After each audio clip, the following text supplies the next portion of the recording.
자, 그 밑에 바로 들어갈게요. 210쪽 마지막 단락입니다.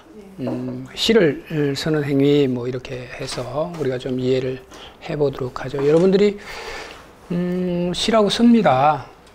근데 뭐 굳이 시를 쓰는데 이런 걸 왜 쓰는가에 대해서 우리가 알아야 되나? 뭐 그런 거잖아요. 근데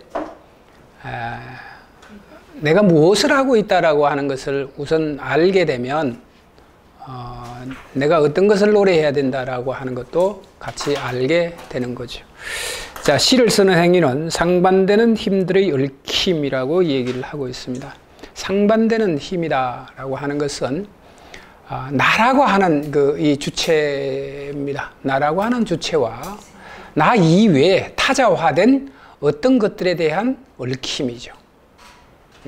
그럼 타자라고 하는 것은 나 이외라고 했으니까, 우리는 내가 생각이 있는 것처럼 타자 역시도 가지고 있는 고유한 무엇이 있죠. 그죠? 무엇이 있죠. 그런 것들에 대한 얽힘이죠. 시를 쓴다는 행위는. 자, 그것 없이는 시를 써내기란 참 어렵다. 자, 나의 목소리와 타자의 목소리가 합쳐져 하나가 되는 것으로 주어진다, 이렇게 얘기를 했어요. 나의 목소리는 주관성이죠. 나의 목소리는 주관적인 어떤 인식입니다. 주관적인 인식이다. 그 다음에 여기 뭐죠? 타자의 목소리가 합쳐졌다라고 하는 것은 타자가 가지고 있는 대상이죠. 대상이 지니고 있는 무엇인가요? 그것이 예를 들어서 존재라고 한다면 이 나의 주관적 인식과 이 존재, 타자가 지니고 있는 존재성이 만났을 때 비로소 우리가 시가 쓰여진다. 경계는 희미해진다. 이럴 때 고집이 세다라고 하는 사람은 어떤 사람인가요? 경계가 내 주관이 확실한 사람이죠. 때려주기도 나는 내 생각 이외에는 안 해. 그런 사람 많아요. 그죠? 안 믿어. 그래서 제일 힘든 사람이 누구예요? 고집쟁이들이에요. 예. 그걸 우린 주관성이 강하다, 자기 확신이 있다라고 하지만 그 자기 확신성은 실제성입니다. 실제에 대한 믿음이죠. 이 실제에 대한 믿음이란 것은 눈으로 보이고 체험하는 것들이에요. 그거 이외에는 안 믿는 거예요. 그거 이외에는. 그래서 여기 경계. 그럴 때 우리는 주관적 인식과 타자의 타자화된 대상이죠. 그 대상의 존재성을 우리가 느낄 때 바로 알미라고 하는 것을 통해서 우리에게 왔을 때 이 경계는 어떻게 돼요? 희미해진다, 허물어진다. 그래서 제가 늘 이곳과 저곳이라고 하는 얘기를 계속 했죠. 이곳과 저곳이라고 하는 문제입니다. 자, 우리는 하루에도 보세요. 하루 일과 중에서 참 이 부분들을 저녁, 아침이죠. 새벽, 미안합니다. 새벽, 아침, 그 다음에 저녁 또 뭐가 있나요? 밤이라고 하는 저녁과 밤은 같은 말인가요? 네, 다르죠? 네. 자, 이거는 해질녘이라고 합시다. 우리가 해질녘. 이것은 동틀녘이라고 이렇게 얘기하면 이 경계, 이런 것들입니다. 밤도 아닌 것이 낮도 아닌 것이. 자, 이 경계에는 우리가 늘 하루에 2번씩 놓이죠. 하루에 2번씩 이렇게 놓입니다.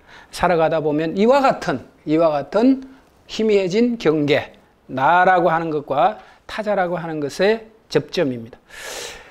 자, 그래서 우리가 완전히 제어할 수 없는 무엇으로 바뀐다. 그리고 나는 너나 그가 아닌, 이렇게 됩니다. 얘도 50% 내게 왔고요. 50%가 내게 왔고 나도 50% 그에게 갔죠. 그럼 나는 나가 아니고 그는 그가 아닌 거죠. 아시겠어요? 나는 나가 아니고 그는 그가 아닌 겁니다. 이것이 바로 경계입니다.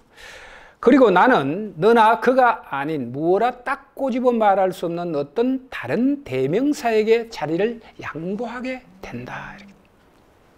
그렇게 만났을 때 우리는 시에서 그라고 하는 얘기라, 그죠? 당신이라고 하는 얘기나 이런 얘기를 참 많이 하죠. 그죠? 이때 그와 당신은 대상이 뚜렷하게 구분된 그가 아니라 뭐요? 이것과 이것이 만나서 새롭게 태어난 그죠. 우리가 그렇게 봐야 되는 거죠. 아시겠어요? 이것은 그래서 우리는 시에서는 뭐라고 그래요? 이것은 화자도 아니고 이걸 뭐라고 그래요? 시에서는 세계다. 이렇게 얘기를 하고 있는 거예요. 세계다. 세계다. 자, 이 모성에 영감의 신비가 자리한다. 이제 우리가 영감에 들어왔으니까 영감이라고 하는 것은 이것도 아닌 것이 저것도 아닌 것이 그럼 뭐라는 거야? 뭐라는 거야? 이렇게 볼 수가 있습니다. 신비인가 난제인가? 자, 둘 다다. 둘 다다. 그래서 혹자는 이것을 광기라고 하기도 하고요. 광기라고 하기도 하고 몽환이라고 우리가 얘기를 하기도 합니다. 몽환이라고 얘기를 하기도 합니다. 자, 영감이 고대인들에게 하나의 신비였다면 우리들에겐 세계라는 개념과 우리의 심리적 개념 자체에 모순되는 난제다. 이렇게 영감의 신비를 심리적인 문제로 왜곡하는 것은 시적 창조가 무엇에 기초하는지를 우리가 명확하게 이해하는 것을 불가능하게 만드는 이유가 된다. 자, 다시 갑니다. 자, 이렇게 영감의 신비를 심리적인 문제로만 치부하는 것은, 자, 예를 들어서 이런 거죠. 하나님이라고 하는 이 세계죠. 세계입니다. 이 세계를 내가 느낀다라고 할 때, 그것을 뭐라고 하나요? 여기 뭐라고 하나요? 자, 신비. 자, 이렇게 신비를 단지 이 하나님이라고 하는 문제를 내가 어느 날 갑자기 이렇게 느꼈어요. 그러면 내가 느꼈다라고 하는 것을 다만 나의 심리적 문제라고만 치부를 해서는 된다, 안 된다? 안 된다. 안 된다. 아시겠어요? 그것은 심리적 문제 이전의 어떤 것이죠. 그 어떤 것은 나와 바로 이 대상, 아까 존재라고 얘기했으니까 이것이 혼재된 어떤 것입니다. 이것이 명확해질 때 그것은 바로 종교적인 입장에서는 하나님이고요. 그죠? 하나님이죠. 그 다음에 시적인 세계는 또 다른 문제로 우리는 이미지로 이것이 재현되는 거죠. 재현되는 거죠. 그래서 우리는 이렇게 얘기합니다. 다 죽었네, 이거. 어느새. 아니요, 이 병글레서 죽은 것 같아요. 살아날 것 같아요. 햇볕도 못 보고요. 그래서 우리는 지금 색채적 이미지로 보면 이건 푸른색인가요? 파란색인가요? 이 푸른색이라고 하나요? 그게 구분이 안 돼요. 하늘은 파랗다. 하늘 색깔은 파란 거죠. 이건 푸른 거죠. 네. 우리 푸르다고 봐야죠. 그래서 우리는 시에서는 이것을 푸르다고 하지 않고 뭐라고 해도 된다고? 아니, 빨갛다. 아니면 노랗다. 아니면 검다. 검은 잎. 예를 들어서 잎 속의 검은 잎이라고 합시다. 잎 속의 검은 잎. 물론 상징적인 검은 잎. 이렇게 얘기를 한다고 합시다, 우리가. 잎 속의 검은 잎. 그럼 이건 상징화된 어떤 체계지만, 자, 잎이 이건가? 검은 잎인가? 이거죠? 비읍이죠? 검은 잎. 이렇게 검은 잎이 있어요. 우리는 그렇게 보잖아요. 대체적으로 잎은 붓다라고 얘기를 하죠. 붓다. 그렇게 인식을 하고 있는 거예요. 근데 검은 잎, 아니면 노랑 잎, 그 다음에 뭐요? 파란 잎. 이렇게 얘기를 할 수 있다는 거지. 그것은 왜 그러냐? 자, 시인이 어떤 대상에 대해서 무엇을 느꼈다는 거예요? 이것을 느꼈으므로 우리가 명명하고 있는 그것이 아닌 다른 것으로 내게 현시가 되는 거죠. 그래서 이렇게 얘기를 하는 거예요. 예를 들자면 그런 거예요. 이건 다른 의미가 또 있겠지만. 그래서 자, 처음부터 외부 세계의 실존을 의문시했던 인도 사상과는 대조적으로 이렇게 나옵니다. 처음부터 외부 세계의 실존을 의문시했다. 그래서 인도 사상은요,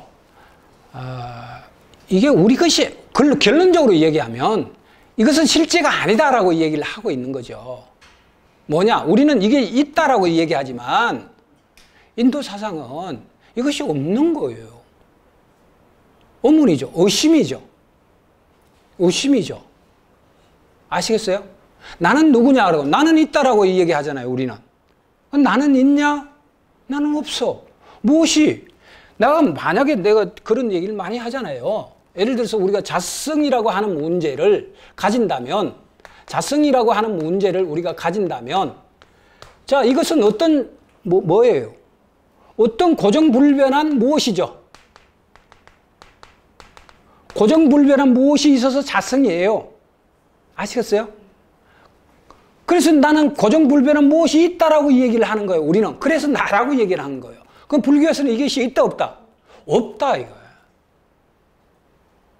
없다. 고정불변한 뭐가 있느냐?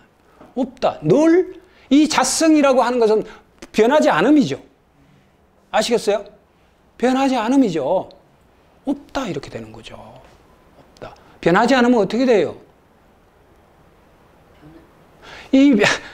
아까 얘기하듯이 우리가 변하지 않는 속성을 강하게 가진 사람들 누구라고요? 고집쟁이. 고집이 센 사람들. 고집불통, 뭐, 이렇게. 그거하고 연결이 될 수도 있겠죠.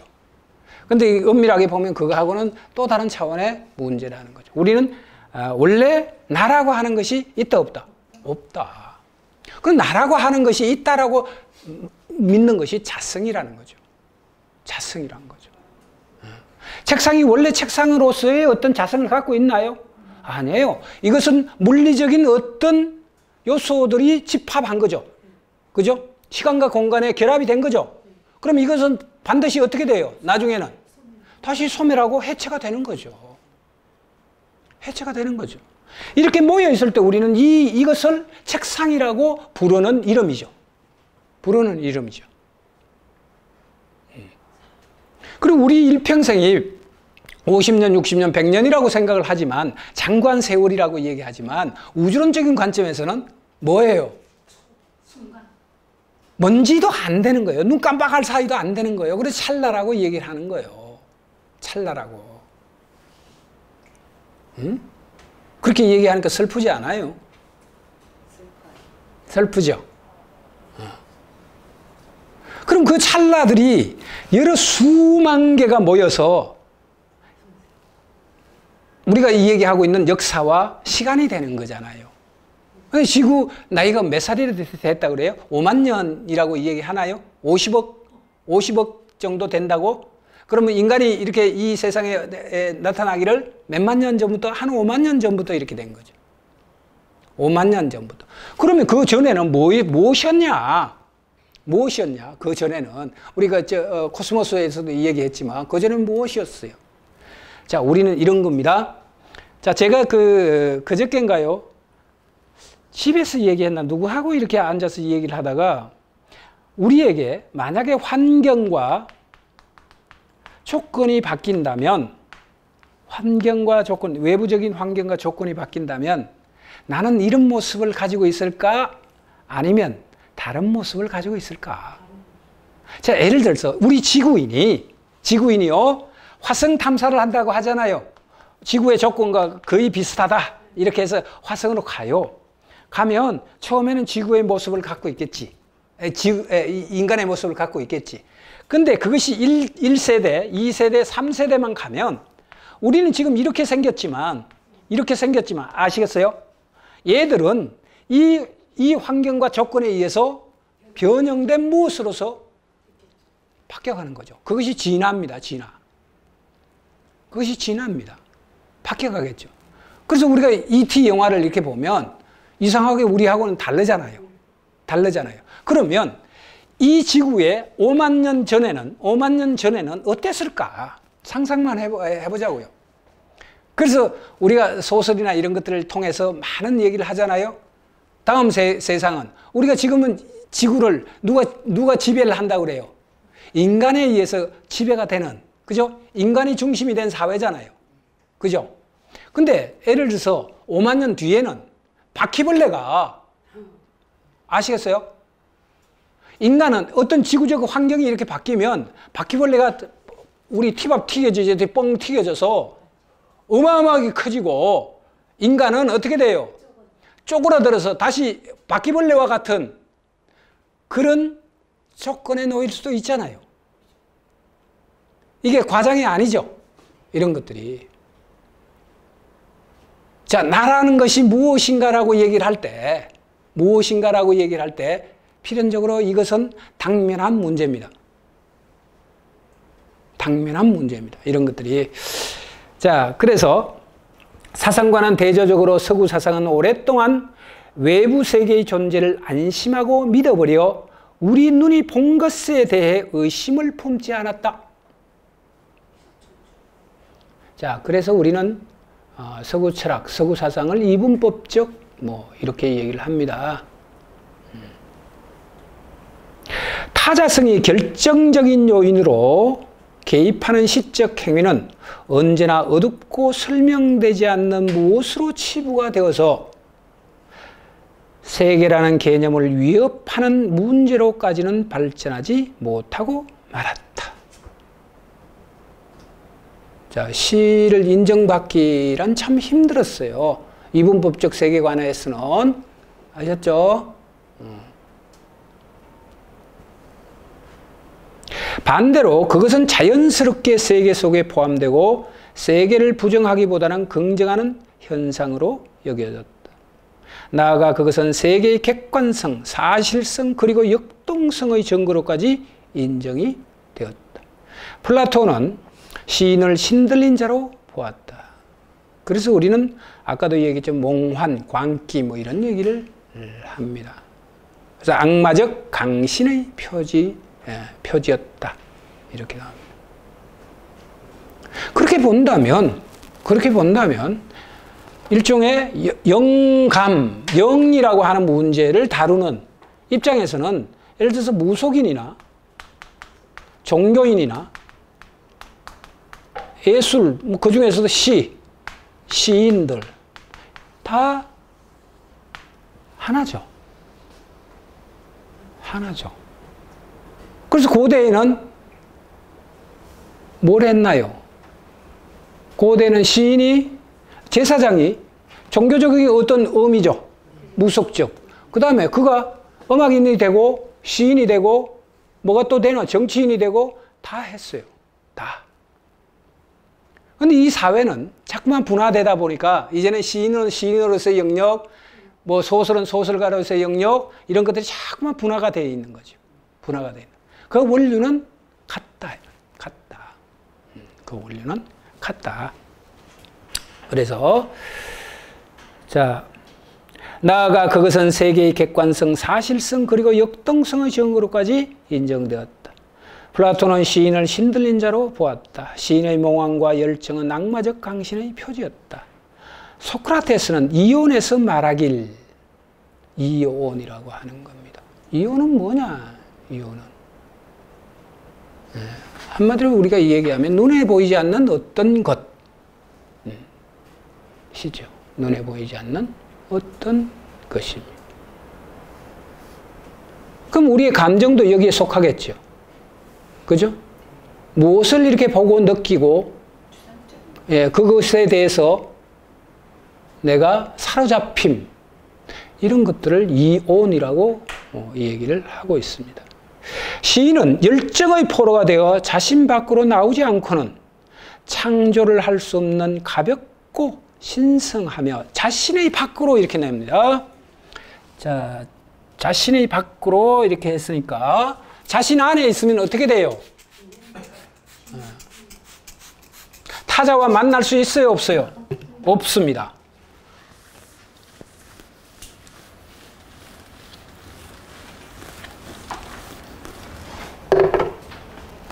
자, 자신이라고 하는 것은 예를 들어서 아까 자성이라고 우리가 이 얘기를 했으니까 자성이라고 이 얘기를 했으니까 자, 이 자성을 버려라 이렇게 이해하죠. 우리가 버려라. 그래야만 무엇을 만날 수 있다? 타자를 만날 수 있고 이때 이 타자와 만나서 플러스가 돼서 제3의 무엇이 되는 거죠? 그가 되는 거죠. 그가 되는 거죠. 그가 되는 겁니다. 자, 그래서 가볍고 신성하며 날개 달린 존재이다. 신의 멋진 말은 그의 것이 아니라 신의 입이 그의 입을 통해 우리에게 들려준 것이다 라고 얘기를 하고 있습니다. 자, 이것은 누구의 입장인가? 소크라테스의 입장이죠. 자, 여기 보세요. 중요한 게 하나가 있습니다. 그 입을 통해 신의 입이 그 입을 통해 우리에게 들려준 것이다 라고 했어요. 자, 여기서 우리는 좀 생각해 볼 필요가 있다. 신의 입은 무엇이냐? 인간이 이 세상에 살면서 신의 입이라고 생각되는 것은 무엇이냐? 잘 보세요. 자, 창조라고 하죠. 창조. 하나님은 모든 것들을 창조하셨다. 자, 하나님의 영적인 무엇을 부여하고 있는 대상들이죠. 자, 다시 갑니다. 자, 우리가 화분 지금 얘기했으니까 이것이 화분입니다. 화분에 난초가 이렇게 있어요. 그럼 우리는 이것을 난초라고 얘기하고 이것을 화분이라고 얘기해요. 화분이라고 얘기를 합니다. 이것조차도 뭐예요? 종교적인 관점으로 보면 뭐예요? 신의 창조물이다 이렇게 되는 거죠. 신의 창조물은 곧 무엇을 내포하고 있나요? 신이라고 하는 그 신의 세계가 여기에 내재하고 있어야만 창조가 된 거잖아요. 아시겠어요? 그러면 시인들은 이 난초에 대해서 얘기를 한다라고 하면 달리 얘기하면 난초에 대해서 얘기를 하고 있지만 이미지화해서 얘기를 하고 있지만 여기서 얘기하는 방식대로 얘기하면 바로 이 신의 세계를 아시겠어요? 난초라는 것을 대상을 통해서 나는 노래하고 있는 거예요. 이 말이 맞아요? 이걸 우리는 이해를 해야 된다. 아마 이거보다 더 쉽게 얘기해 줄 수는 없을 것 같다. 모르겠습니다. 내가 조금 더 하면 있을지 모르겠지만.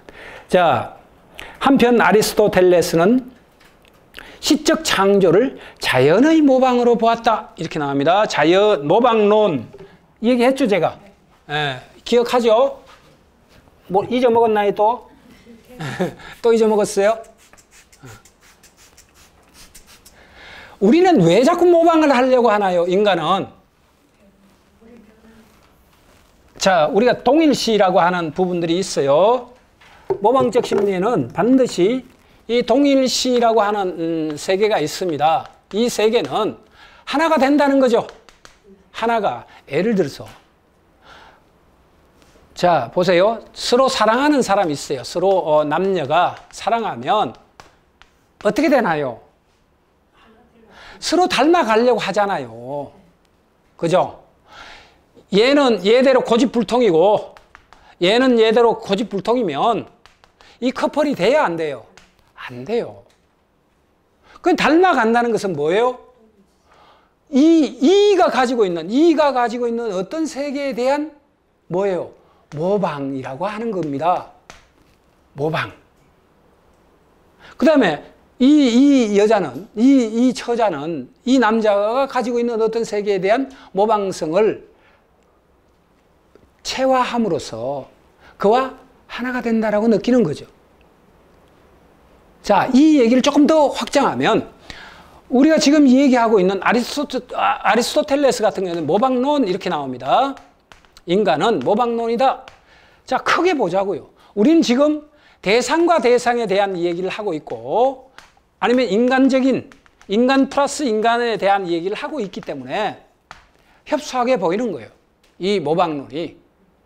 근데 우주론적인 관점에서 이렇게 본다면, 자, 다시 갑니다. 우주론적인 관점에서 우리가 본다면 자연이라는 거죠. 자연 또는 우주죠. 이 우주의 작은 말이 자연이잖아요. 자, 우리는 우리말에 큰 말과 작은 말이 있는데, 이 자연의 가장 작은 말이 뭐예요? 우리가 흔히 얘기할 때 먼지잖아요. 먼지. 아시겠어요? 그래서 먼지 속에는 뭐가 있다고요? 우주가 있다, 이렇게 얘기를 하는 거예요. 응? 자, 그러면 아까 우리가 변함이라고 얘기를 했잖아요. 변함. 변함. 나는 내가 아니고 무엇도 아닌 거죠. 무엇이 된다면, 내가 철근이 되고 내가 책상이 된다면 그것은 어떻게 돼요? 나는 그게 고정불변한 무엇이 돼버리는 거죠. 아시겠어요? 나는 무엇도 아니에요. 그래서 옛날에 제가 그 EBS인가 이렇게 할 때 도울 김용옥 선생이 뭐라고 강의를 이렇게 하면서 당신이 늘 그런다는 거예요. 강의할 때는 뭐 열정적으로 강의를 하다가도 강의 마치고 나면 허무해서 고개를 숙이고 집인가 이렇게 가면서 나는 뭣도 아니야, 뭣도 아니야. 그 얘기 제가 했죠? 안 했나요? 나는 좀 이게 죄송합니다, 선생님. 오늘 좀 육두문자를 좀 쓰겠습니다. 나는 젖도 아니야, 나는 젖도 아니야, 나는 젖도 아니야. 이렇게 다닌다는 거예요. 그 얘기를 듣고 내가 저희는 저희 나름대로의 뭔가 대단한 뭘 갖고 있구나. 그래서 그 위에 비판도 많이 하고 하지만 그 부분만 따온다면 그이는 무엇을 보고 있나요? 이 모방론이라고 하는 이 부분에 대해서 체화하고 있다는 거예요. 이게 무슨 얘기냐면 자연은 변함이 없는 거죠. 변함이 없고 여기는 뭐가 우리 인간이 가지고 있는 희노애락, 주관성이 있나요, 없나요? 없어요. 자연에는 내가 이렇게 하고 싶고 저렇게 하고 싶고 이런 게 있어요, 없어요? 없어요. 그것을 우리는 진리의 개념으로 보고 철학적으로는 뭐예요? 존재의 개념으로 본다 이 말이요. 종교적으로는 그것이 하나님이고 부처님이고 이런 거요. 그래서 인간은 가장 근본적으로 이것을 닮아가고자 한다는 겁니다. 이 가치죠. 이 진리성이죠. 아시겠어요? 이 존재성이죠. 이런 것들을 인간은 닮아간다라고. 닮고자 한다는 거예요. 그것을 동일시하고자 하는 마음이 곧 모방론이라는 거예요. 곧 모방론이다. 흉내내고 이렇게 하는 것도 그 일종의 작은 단위의 모방이겠지. 근데 우리가 흔히 이제 모방한다 그러면 쟤가 날 따라하고 이런 걸 모방이라고 하잖아요. 그죠? 그런 개념으로 생각해서는 안 된다. 우리가 이 시를 배울 때는 이 모방은 바로 이 진리에 대한 모방이고 존재에 대한 모방이고 하나님에 대한 모방이고 아시겠어요? 그런 것들을 닮아가고자 하는 열망이라는 거예요. 그것을 내재화하고자 하는 열망이고 시인들은 그것을 내재화해서 표현하고자 하는 열망에 사로잡힌 존재들이 바로 시인들이다. 쉽죠? 자, 아리스토텔레스에겐 자연이란 혼으로 이렇게 나옵니다. 혼 했으니까. 이때 혼은 뭐예요? 지금까지 얘기했던 존재, 그 다음에 진리, 여러 가지 하나님 이런 것들입니다. 영이라고 하는 문제죠. 아셨죠? 영. 감은 체득한다는 거잖아요. 느낀다는 거잖아요. 영감이라는 것은 그 영적인 세계, 영이라고 하는 그 가치적 세계, 진리적 세계를 내가 느낄 때 비로소 영감이잖아요. 시인은 무엇에 대해서 느끼나요? 그 대상에 대한 영적인 세계를 느끼면 감이죠. 그것을 표현하는 것, 그것이 바로 예술적 행위라는 거죠.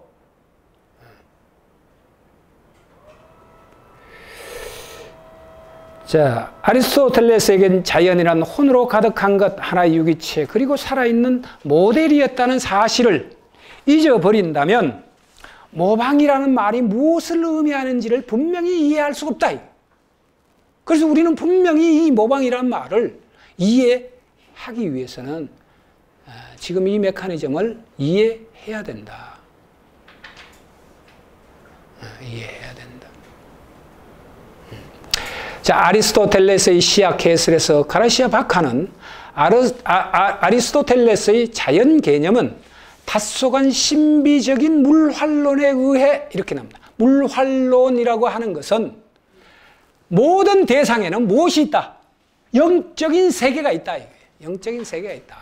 그래서 우리는 우리 옛날에 샤머니즘도 마찬가지예요. 그런 것들이 전부 다 돌 갖다 놓고 거기에 이렇게 하고 나무 큰 나무에 뭐 이렇게 비비기도 하고 그죠?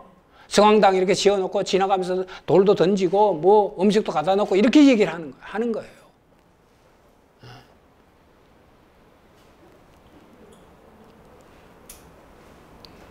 물환론에 의해 영이 깃들인 것을 의미한다는 점을 적절히 지적하였다.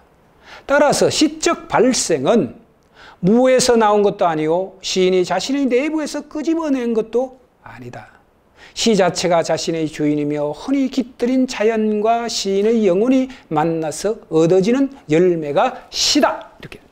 자, 다시요. 시 자체가 자신의 주인이다. 그러면 시는 무엇으로 서여졌다? 대상화 시켰으니까 비유나, 그죠? 비유나 상징을 통해서 우리는 그것을 끌어오죠. 뭐 대상을 끌어와서 그것을 이미지로 만들죠. 이미지로 만드는 거잖아요. 그럼 그 이미지는 자 보세요. 시인이 자신의 내부에서 끄집어낸 것도 아니며 시 자체가 자신의 주인이며 그러면 시란 것은 이것과 결부되어 있는 거죠. 이미지와. 그래서 우리는 이 이미지의 내포성 이렇게 얘기하고 상징성 이렇게 얘기를 하는 거예요. 시에서. 따라서 시적 발생은 여기 있네요. 끄집어낸 것도 아니다. 시 자체가 자신의 주인이며 혼이 깃들인 자연과 시인의 영혼이 만나서 얻어지는 열매다. 시인의 영혼과 그 다음에 혼이 깃들인 자연이라고 했으니까 그 둘이 만나는 거죠. 아까 동일시 된다라고 했잖아요. 동일시 된다. 만남. 그 만남을 그 동일시라고 하는 그 세계를 알아채는 것을 우리는 이 옥타비오 바서는 알미라고 얘기를 하고요. 하이데거는 존재라고 얘기를 하고 있다. 존재라고 얘기를 하고 있다. 그리스 무랄로는 후에 기독교적인 초월로 변한다. 굉장히 중요한 겁니다. 이것은 무랄론과 어떤 차이가 있는가? 어떤 차이가 있는가? 자, 다시 갑니다. 우리가 너티나무가 이렇게 하나가 있어요. 이 너티나무가 있다 이 말이에요. 여기는 영이 있다라고 얘기하고요. 내가 이것을 알아챔이죠. 아시겠어요? 그걸 감이라고 하잖아요, 우리가. 그래서 영감이라고 하잖아요. 그것은 영감이 나타나는 것은 이미지죠. 이미지화된 거잖아요. 그럼 신의 세계는 이게 굉장히 중요한 거예요. 신의 세계는 이런 이미지가 있어요, 없어요? 이미지가 없어요. 그래서 초월이라고 얘기를 하는 거예요. 초월이라고.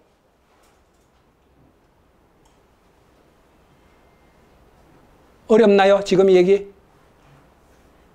어려워요?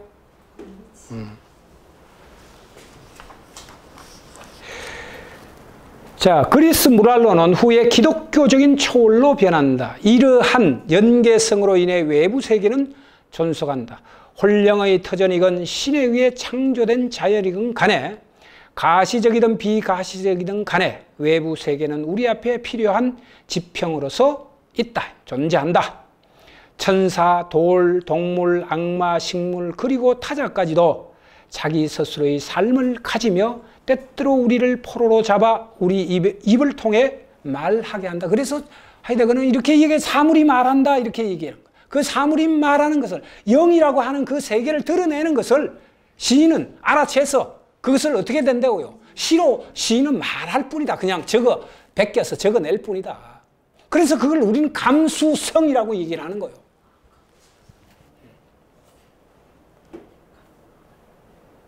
감수성이 풍부한 사람이다. 그 얘기는 무슨 얘기인가요? 대상들이 지니고 있는 영적인 어떤 요소들을 잘 느끼는 사람이다. 느끼는 사람이다. 그래서 신이 되려면 어떤 사람이 돼야 된다고요? 감수성이 풍부한 사람이 돼야 된다. 우리가 감 잡았어 뭐 이렇게 얘기하기도 하잖아요. 감 잡았어 뭐. 제가 벽창고 어떤 사람은 감 잡았어 이런 얘기 잘 못합니다. 멍청해서 잘 못 알아채는 거죠. 자, 그래서 천사, 돌, 동물, 악마, 식물 그리고 타자까지도 자기 스스로의 삶을 가지며 스스로 때때로 우리를 포로로 잡아 우리 입을 통해 말한다. 외부 세계가 의심받지 않고 개념과 원형을 상출해내는 사회에서 그것이 영광과 동일시되는 것은 그리 어려운 일이 아니다. 다른 목소리와 낯선 의지는 타자, 즉 신이거나 귀신과 정령이 깃들인 자연이다. 이렇게. 자연이다. 그래서 여기서 이제 이 접점입니다. 종교, 기독교적인 세계관은 초월이라고 하는 세계관이고 불교는 무라고 하는 세계관입니다. 아셨죠? 이미지가 있다 없다. 이 세상은 모든 있음이라고 하는 있는 것, 우리가 실제 한다라고 눈으로 감각적으로 느끼는 모든 것들은 뭐다고요? 있지 않다, 없다, 없다. 다른 목소리와 낯선 의지는 타자적 신이거나 귀신과 정령이 깃들인 자연이다. 영감은 신성한 힘의 현현이기 때문에 계시다. 계시다. 그래서 아마 종교를 가지신 분들은 이 계시성을 하나님의 계시를 받았다 뭐 이런 얘기를 하잖아요. 계시성. 아마 누구나가 이렇게 희구를 할 겁니다. 갈구할 거고요. 영감이 인간의 자리에서 대신 말을 한다. 이렇게 신성하거나 세속적이거나 간에 서사시거나 서정시거나 간에 신은 외부에서 시인에게 내려지는 은총이다. 시적 창조는 신들이 인간의 입을 통해 말하는 것으로 이루어지기 때문에 그것은 하나의 신비다. 그래서 이것을 이해하지 못하거나 이것을 느끼지 못하는 사람의 입장에서는 굉장히 이상한 행위들이죠.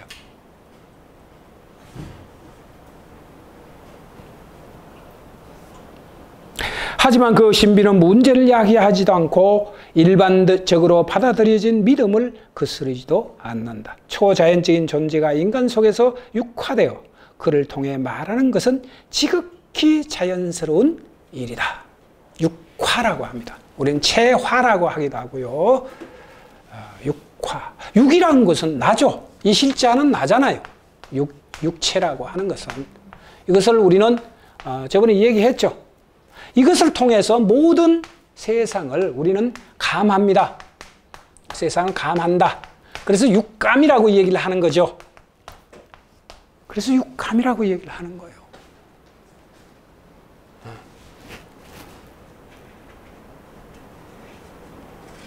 육감 얘기 많이 들어보셨죠?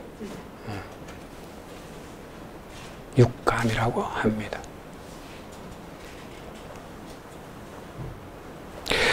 데카르트로부터 외부 세계에 대한 우리의 관념은 근본적으로 변화가 되었다. 자, 근대라는 겁니다, 지금. 근대. 그래서 우리는 한때 뭐예요? 자기 주체성을 가져야 된다. 이 말은 뭐예요? 달리 얘기하면 어떤 그 아이덴티티 이런 것들이 아니라 뭐 한다고요? 뭘 해야 된다고? 실제 하고 있는 나를 바로 세워야 된다. 이 말과 연결이 되어 있었잖아요. 그래서 우린 주관이라고 얘기를 하는 거예요. 주관.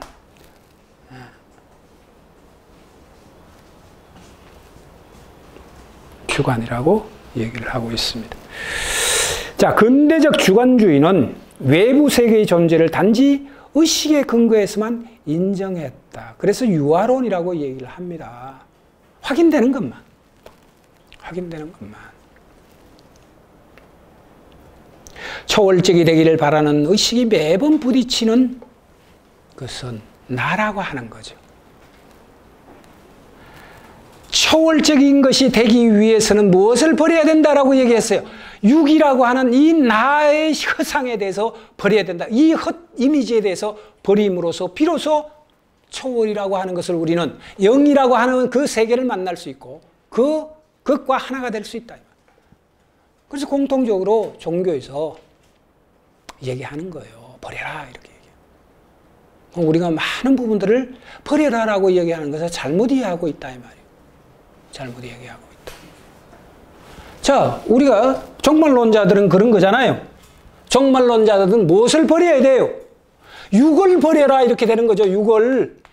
육에 대한 육으로부터 나온 감을 버려라 이렇게 얘기해야 되는데 육을 버려라 이렇게 얘기를 해버리면 어떻게 돼요? 멸이죠. 멸 속에는 이게 있어요, 없어요? 아무것도 없어요, 멸 속에는.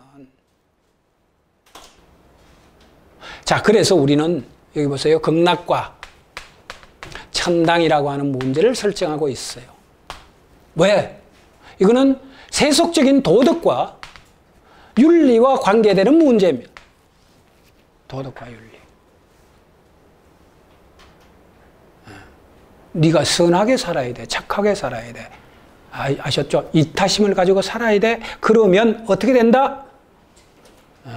어떻게 된다? 너는 죽어서 극락 간다. 너는 그러므로 천당 간다. 그죠? 자, 거기에 적절한 논리, 근거를 마련하고 있죠. 그건 뭐죠? 불교에서는 이게 뭐예요? 업이라고 하는 것을 통해서 윤회라고 하는, 이게 힌두교적인 요소입니다. 윤회.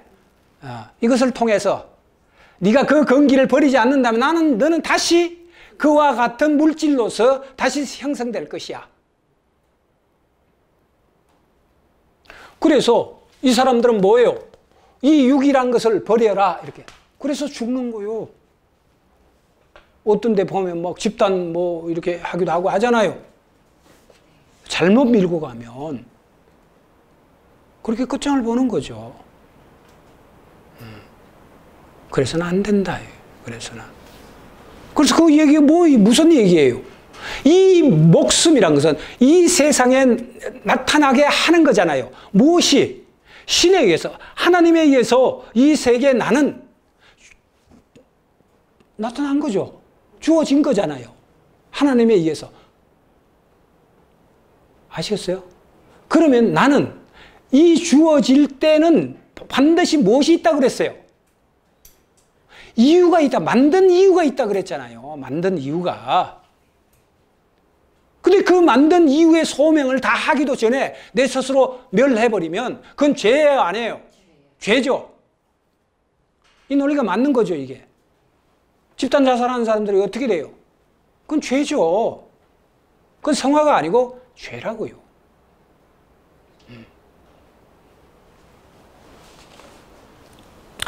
그 사이 자연은 우리에게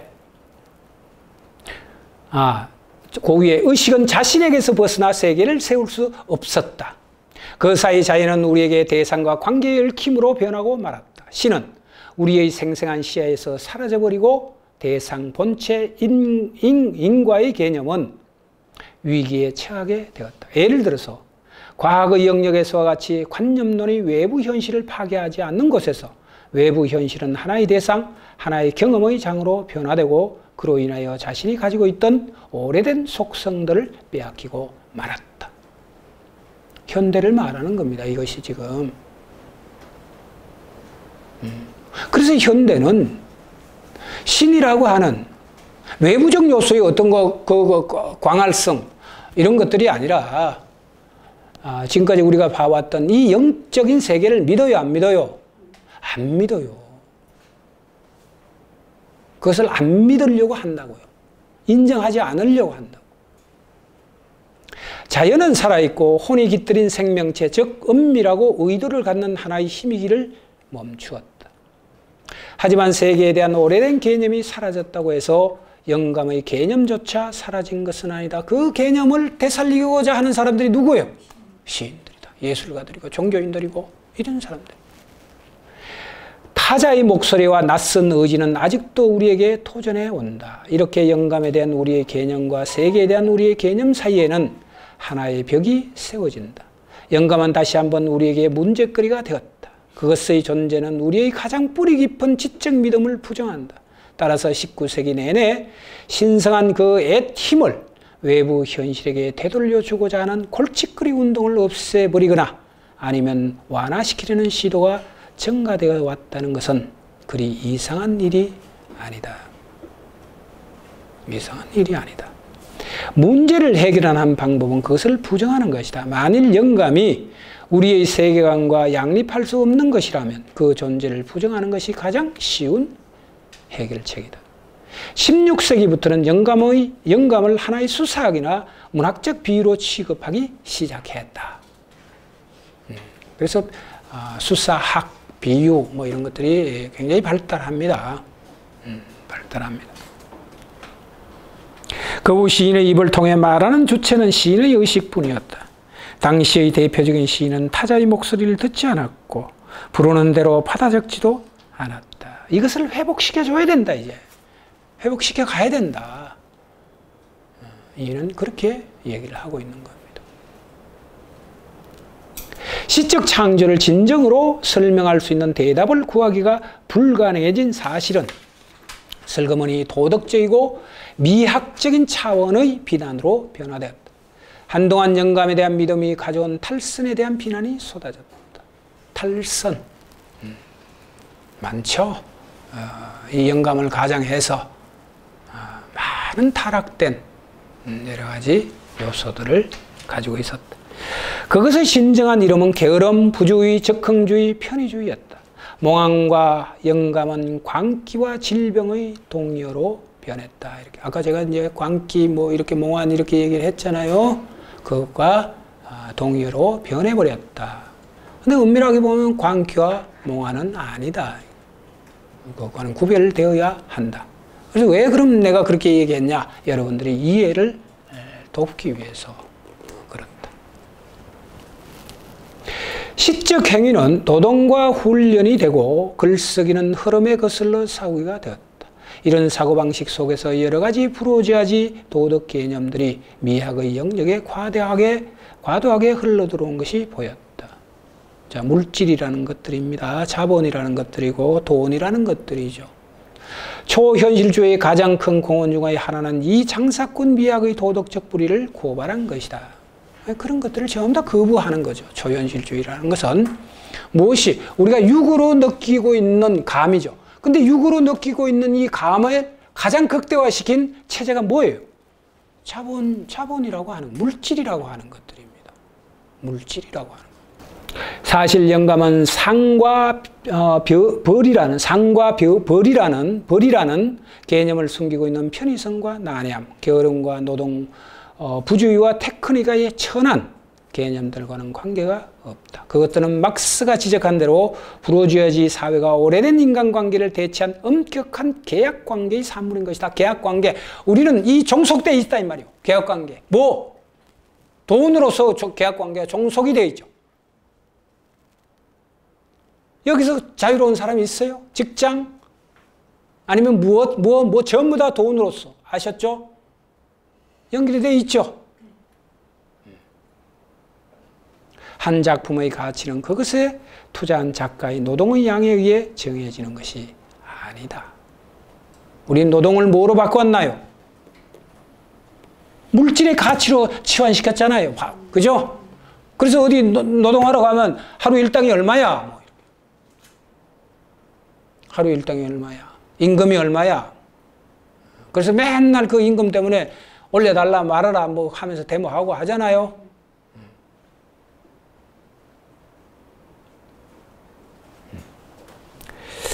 자, 좋습니다.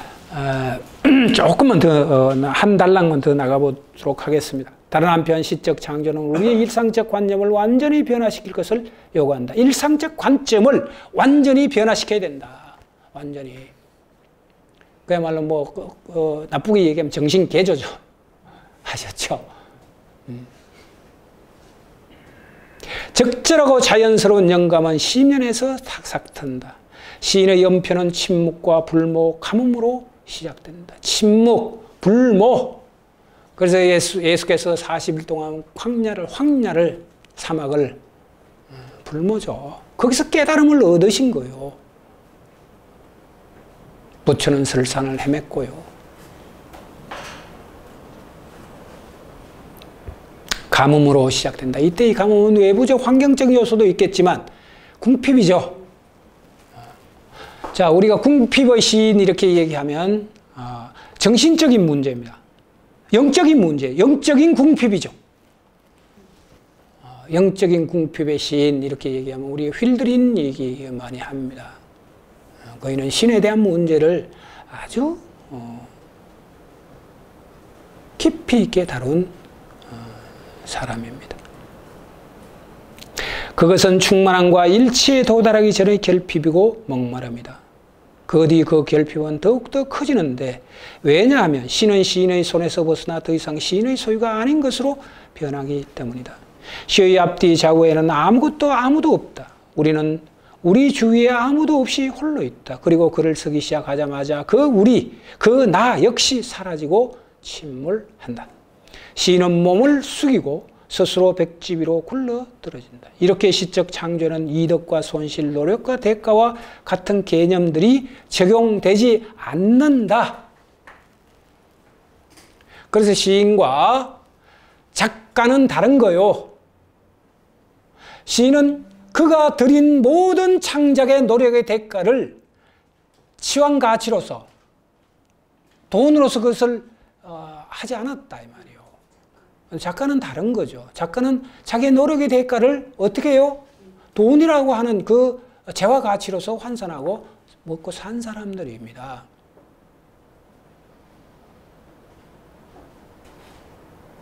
자, 한마디로 다시 얘기하면 우리가 목사님들이 설교를 하거나 뭘 하거나 이렇게 해서 당신들이 하신 그 모든 영적인 문제에 대한 거론들을 노동의 가치로 치환을 한다면 그것은 이미 직업인이죠.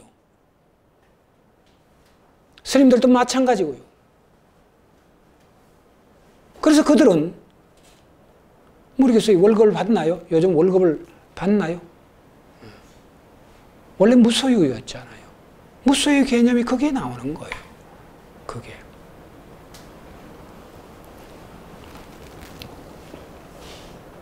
이렇게 시적 창조는 이득과 손실, 노력과 대가와 같은 개념들이 적용되지 않는다. 시 안에서는 모든 것이 이득이다. 이렇게 냅니다. 모든 것이 이득이다. 이런 것들을 저버린 이 세계니까. 아셨죠? 모든 것들이 이로운 세계다. 모든 것이 손실이다.